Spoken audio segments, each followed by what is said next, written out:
H1 Hindi 1 to 1 पर अभी हम देखने वाले हैं एडवांस्ड इंग्लिश स्ट्रक्चर नंबर 274। मेरा नाम है ज्योति प्रकाश और ऐसे ढेरों वीडियोस आपको यहाँ पर मिलते रहेंगे। तो अगर आपने अभी तक चैनल को सब्सक्राइब नहीं किया है तो फटाफट से कर दीजिए। और अब देखते हैं कि ये जो फ्रेज है टू लेंड इटसेल्फ टू, इसका मतलब क्या होता है। वेल देखिए, जब आपको कभी यूं कहना हो, किसी चीज के लिए बहुत अप्रोप्रिएट होना, उपयोगी होना या फिर उपयुक्त होना, अरे अप नहीं उपयुक्त करना था, सो उपयुक्त होना, तो उस केस में आप lend itself to का इस्तेमाल करते हैं।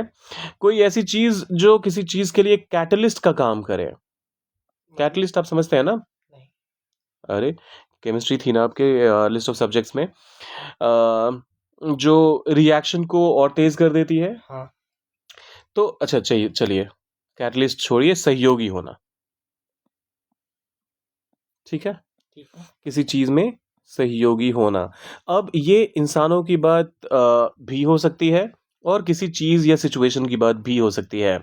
दिस टॉपिक या विषय या फिर यह मुद्दा, तो यह विषय लेंथ इटसेल्फ उपयुक्त है किस चीज के लिए, चर्चा के लिए।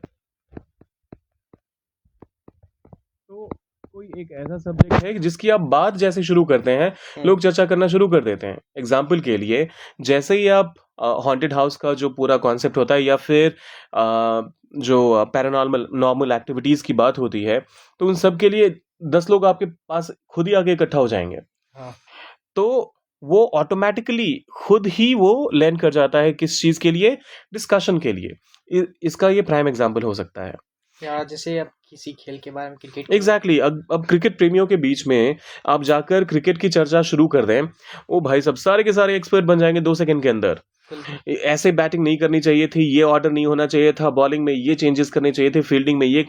मतलब कहने का मतलब ये कि आपने जैसे क्रिकेट का नाम लिया, टॉपिक में क्रिकेट बोला, तो वो डिस्कशन के लिए खुद ही लोगों को इनवाइट कर लेता है, उपयुक्त हो जाता है, बन जाता है, सहयोगी बन जाता है, जिस भी किसी चर्चा के लिए, किसी बातचीत के लिए या फिर किसी झगड़े के लिए भी।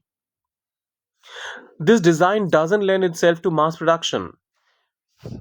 अब देखिए, डजंट लेंड मतलब ये सपोर्ट नहीं करता है, ये इस चीज में उपयोगी या फिर सहयोगी नहीं बन सकता। किस चीज में? मास प्रोडक्शन में। अब प्रोडक्शन तो आपको पता है, मास मतलब बहुत बड़े लेवल पे। बाकी का पूरा सेंटेंस आपने ही ट्रांसलेट करना है, टेंशन मत लीजिए।